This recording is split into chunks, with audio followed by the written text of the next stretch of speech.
What's up, boys and girls? Thanks for joining my show, Pick Your Battles, the one show you need to be watching if you want to make money on this weekend's UFC fights. This weekend, we land in Belgrad, Serbia, and honestly, this fight card had a lot of fighters I have not seen or heard of before, but on this show, I am not breaking down the full fight card. There's a lot of content on YouTube that you can find that out. But I will be picking 5 to 6 fighters that I have done tape study on that I think are winning with absolute certainty. I'll be going into my slam of the week where I pick 3 fighters this week. And let's go over the results from last week first.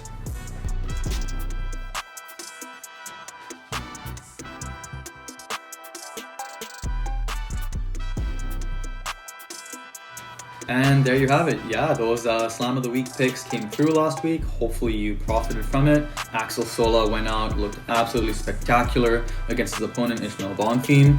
And the other call I made was Walter Walker. Without a doubt, goes out there, gets that easy submission victory over opponent. And for this week, as I mentioned, for Slam of the Week, we're going with 3 fighters. The first fighter on our list is going to be none other than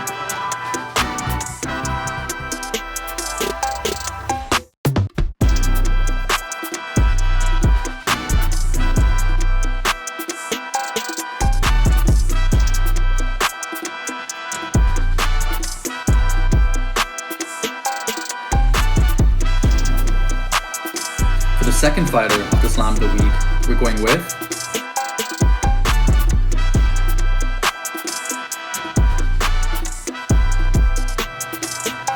and for the third fighter on this week's Slam of the Week, we have none other than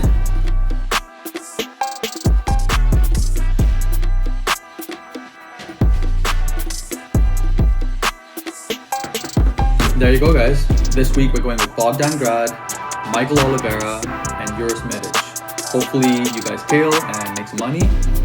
But without further ado, let's jump into the Slam of the Week picks so we can break down some tape. So let's start off taking a look at the featherweight matchup where we have Bogdan Grad taking on Denis Buzukja. I'm actually really excited for this fight because I've become a big fan of Bogdan's and I've really enjoyed watching his evolution since he's joined the UFC.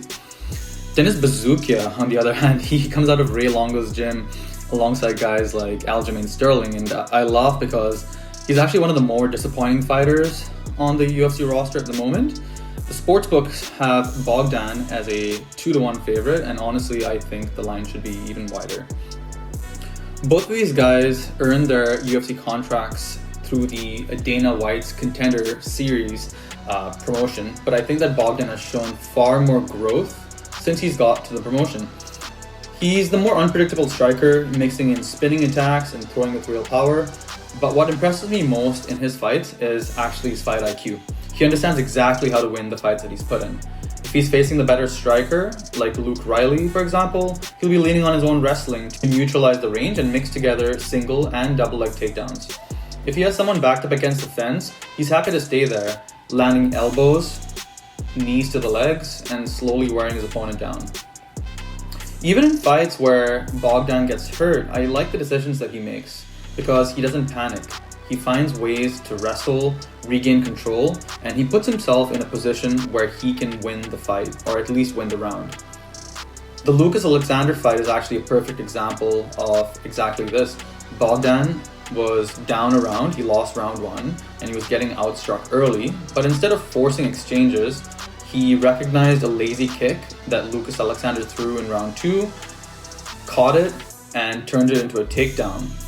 Eventually, that takedown is what won him the fight with a ground and pound finish. What impressed me even more was how comfortable he looked on the mat, because Lucas Alexander came into that fight being the well-known jiu-jitsu expert, but I actually think that Bogdan looked like the better grappler when the fight hit the mat. Now let's talk about Denis Buzukja on the other hand. As I mentioned, this was actually one of the more frustrating tape studies that I've had to go through because I think Denis actually has legitimate talent. His boxing is clean, he has nice counters, and when he gets into his rhythm, he looks like he truly belongs in the UFC. The problem I have with him though is his decision making. In almost every UFC fight of his that I've watched, the same pattern kept coming up, which was Buzukja has success on the feet, and then immediately, almost like it's on autopilot, he puts himself in bad positions that ends up costing him the fight. Sometimes he'd willingly initiate the grappling only to get reversed himself. Other times he'd back himself onto the fence where opponents could easily control him or land the more damaging shots. You saw this happen in the Francis Marshall fight. You saw it happen again in the Sean Woodson fight. You even saw flashes of this exact behavior all the way back when Bazookia was in the Contender Series. It feels like he consistently abandons what's working for him instead of building to it and playing to his strengths, which is something that I think Bogdan Grad does really well. Against someone like Bogdan, who's constantly looking to capitalize on the mistakes of his opponents and has the wrestling to actually force his game plan, I think that's a recipe for disaster. So, to come to my prediction for this fight and how I think it plays out, I see Bogdan mixing his striking with clinch work and the takedowns, slowly taking control as the fight goes on. Dennis is a dangerous opponent early on to have his moments, but I think that Bogdan's fight IQ and, in fact, Dennis Bazookia's fight IQ is going to show itself over the 15 minutes. I think there's going to be times where we see Bazookia having success early on, but give me Bogdan Grad to control this fight, take it to the mat, gain top control, and land ground and pound on Dennis Bazookia, who I think will no longer be with the promotion after this fight. My official prediction is Bogdan Grad by TKO in the second or third round after another dominating wrestling performance. Alright, in this next fight, we have Michael Oliveira making his UFC debut against Oban Elliott. Oliveira comes in as a heavy favorite, while Oban finds himself in a tough spot after dropping his last two fights to Suk Unko and Jonathan Mikulev. So after watching tape on Michael Oliveira, the biggest thing that stood out wasn't even his knockout power, it was his cage presence. You know, when a fighter has a dominating presence that just scares other fighters, that's exactly what he has. Even when he isn't throwing a crazy amount of volume, he's constantly walking his opponent backwards with his jab. He then uses that long reach to occupy their lead hand, control the distance, and stop them from ever getting comfortable enough to set up their own offense. One thing to note is that most of Oliveira's knockouts don't come from one massive shot. Instead, they're a result of constant pressure and accumulation. He keeps touching his opponents with the jab, gradually breaks them down, and then late in the first round or into the second round, he starts landing the big damaging shots, which is what we saw in the Dana White's Contender Series fight. You could see that perfectly in that fight because his opponent was incredibly durable, but eventually he just absorbed one too many shots, and in the second round he folded. I also really like Oliveira's fight IQ. He understands where he plays his game the best and he sticks to it. If an opponent tries tying him up and taking him down to the ground, he isn't interested in playing that game. He literally will just get up off the mat and ask his opponents to stand up until he knocks them out. Now, the only real concern for me in this fight is that he's still relatively green, he's new to the fight game, and there were a couple of regional fights where he looked like he slowed down a bit, but I don't think that's going to be a deciding factor here. Now, let's talk about Oban Elliott. For Oban Elliott, this feels like it's a must-win fight for him, because looking at his tape, I thought his striking was decent, but I kept noticing how easy it was for his opponents to back him up to the fence and dictate where the fight took place. Even when he lands the clean shots, his opponents don't seem to be particularly effective, which really makes me question how much power Oban Elliott really carries. And another thing I noticed is that he doesn't really throw much in terms of combinations. He spends a lot of time waiting for his opponents to initiate so he can counter, and against someone who's constantly applying pressure like Oliveira, I think that's a really dangerous approach. My biggest disappointment regarding Oban Elliott is really, just like with Dennis Bazookia on this card, his decision-making skills in the octagon. Even in fights where he's having success on the feet, he sometimes chooses to engage in the grappling exchanges that don't even benefit him. It makes me wonder if maybe he's scared of his opponents, or when he gets scared of the power coming his way. I think the Mikulev fight is actually a perfect example of exactly this. I thought that Oban was actually having success in the fight early on before he finally put himself into a grappling position, which eventually led to Mikulev getting the rear naked choke submission on him. So when I picture this fight, I see Oliveira taking the center of the cage almost immediately. He establishes that jab, slowly walking Oban backwards, and keeps building damage as the fight goes on. I don't think Oban's going to fold in the very first round, although don't get me wrong, Michael Oliveira is live for a knockout, but I think Oban is durable enough to survive the first round, eventually making it to the halfway point of the second where Oliveira starts landing those bigger shots. And that's where I see the referee stepping in, calling the fight off, and we see Michael Oliveira winning his UFC debut with a technical knockout. My official prediction is going to be Oliveira to win by TKO in round 2, although I wouldn't be surprised if this knockout or TKO comes in round 3 instead. Fortunately for Oban Elliott, this might be the fight that gets him kicked out of the UFC, but I really like him as a fighter and hope we see him at least one more time so that he gets a good win in the promotion.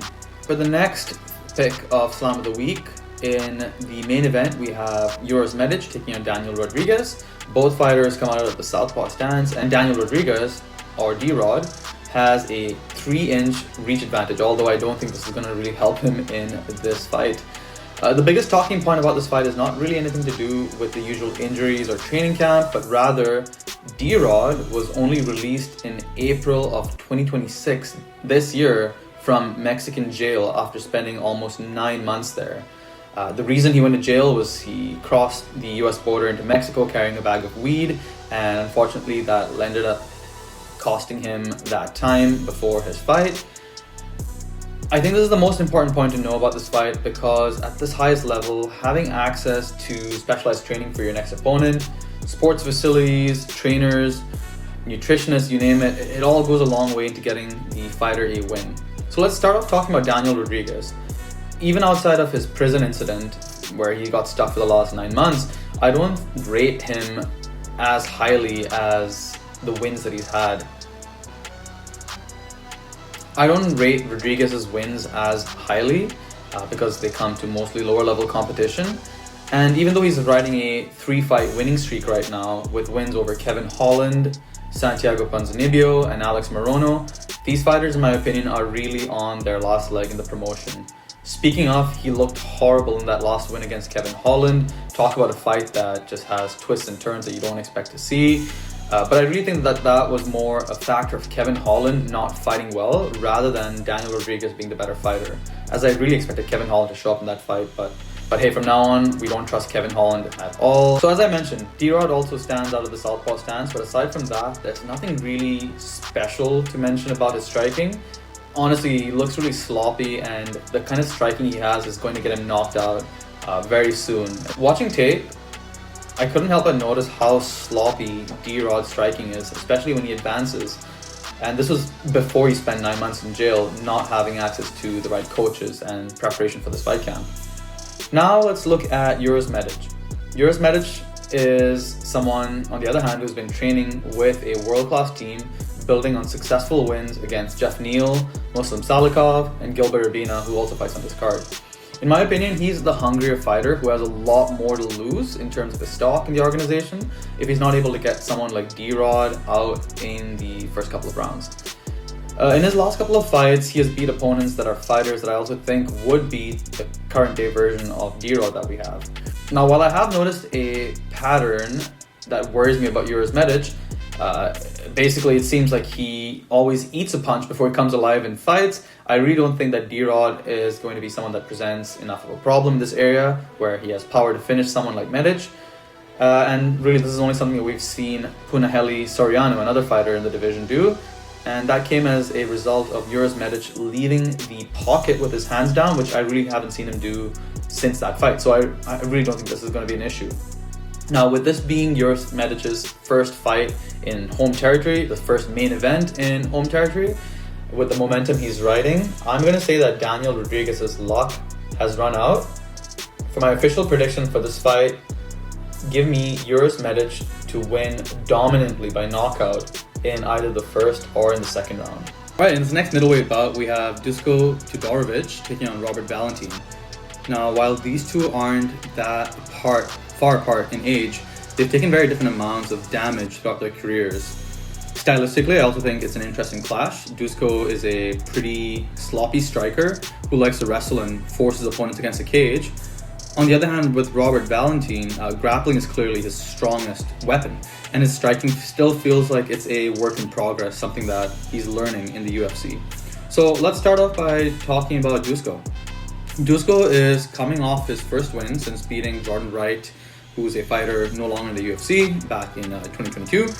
After his losses to Zachary Reese, Mansour Abdul Malik, and Christian Leroy Duncan, I just don't understand what the big hype is on Dusko and why the line is not wider, because I don't think Dusko's style has changed all that much throughout the years. He's a bit of a UFC veteran, but I feel like what he's lost recently is his speed and his explosiveness.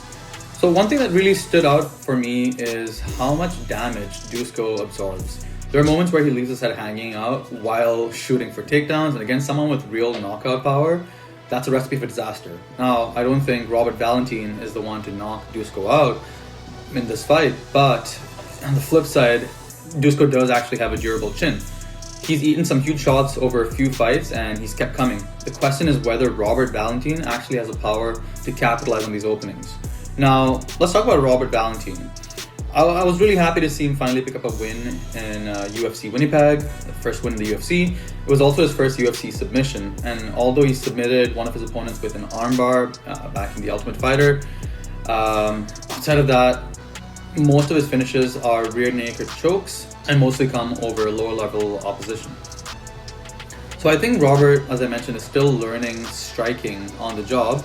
He is the younger UFC project, so to speak, between the two, and I expect him to keep improving over his fights. That said, unless his striking really takes a big leap forward, I think there's probably a ceiling that we see him hit in this division. So for me, it really comes down to where this fight takes place. Watching Dusko, one thing I noticed is he constantly ends up in clinch situations. Sometimes after getting hurt, other times just simply closing the distance, as we can see here in the tape. And those exchanges often lead to grappling. Now the same is true for Robert Valentin. His striking still looks a little uncomfortable at range, but once the fight hits the clinch or the mat, that's where he really becomes dangerous. I actually think Dusko probably lands a takedown at some point, but I also see him creating the type of scrambles that Robert Valentin thrives in. I can easily see him taking the back during a transition, locking up a rear naked choke, or even using ground and pound to create a submission opportunity. So my official prediction is Robert Valentin by submission, but I wouldn't be surprised if this ends up being a decision if Dusko survives the early grappling exchanges.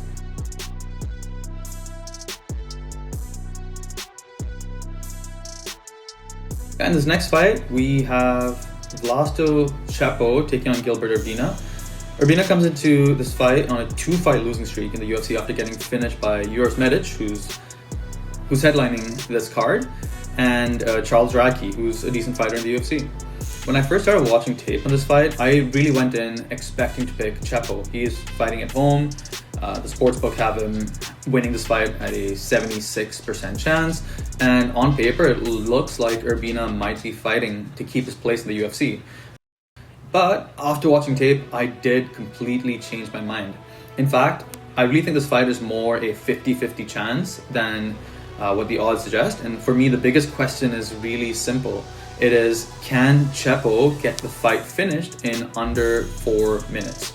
In all the fights of his that I've watched, after the 4-minute mark or after the first round, let's say, Chepo just seems to fall off a cliff. So the one thing I will say about Chepo is he is a very exciting fighter. He comes to finish every time. 10 of his 14 wins actually come by way of knockout. He's only gone to a decision once before in his professional career. Stylistically, I would actually describe him as more of a pure brawler. You're not going to see anything super technical come out of this guy. But he throws huge looping hooks, very little concern for his defense. Normally, that's a huge recipe for disaster, but he seems to trust his chin enough just to keep walking forward and force firefights. Now, the problem with Chepo is that his style comes with a very obvious weakness.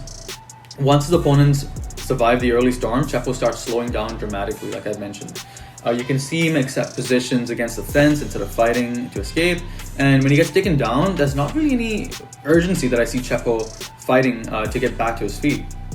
In his loss to Piotr, one of his opponents, in his regional fights, once the fight hit the mat, it just looked like Chepo was out of ideas. I haven't seen much of a grappling offensive game off his back, and outside of landing big hooks or say ground and pound punches, there aren't really other paths to victory for Chepo to win. Now that's what makes Gilbert Urbina an interesting pick to look at here. UFC record doesn't look great in all honesty because he has been finished in all 3 of his losses, but those come against solid competition like Brian Battle, Uros and Charles Radke. Now he's primarily a striker himself, but unlike Chepo, he has shown that he's willing and able to wrestle when he needs to, and I think that's going to be the key to victory for him here. If he was able to mix in takedowns against Brian Battle, I don't think he has to be worried about Chepo in this instance. Because, as I mentioned, Chepo's takedown defense and ground game are super limited from what I've seen on tape.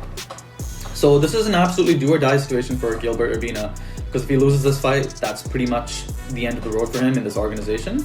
But I actually think that there is a very clear path to victory for him. If he survives the first 4 minutes or first round of this fight, weather the early pressure and drag Chepo into deep waters, he could start forcing grappling exchanges. The other edge Urbina has is experience. He's already fought UFC level competition that's quite decent, including the fighter in the main event, while on the other hand, Chepo has to make his debut in front of a home crowd with all the pressure that comes with it. So yes, Chepo is live for a very early knockout. If Urbina gets trapped against the fence in the opening minutes, this pick could age like milk. Urbina has shown that he's a little scrawny and isn't really able to eat a lot of damage, but I do trust him in this fight. My official prediction is going to be a bit of a controversial one, like I mentioned, but I'm picking Gilbert Urbina as the underdog. I think he's at plus 250 odds, and he's going to come in with the upset in Belgrade. I think he gets a finish either by a rear naked choke, which is possible, or more likely a ground and pound late TKO finish. And there you have it. Those are my confident picks and my one underdog pick for this weekend's fight. Let me know if you're tailing in the comments below, and as always, thank you for watching my channel. Make sure to like and subscribe, and I'll catch you in next week's video.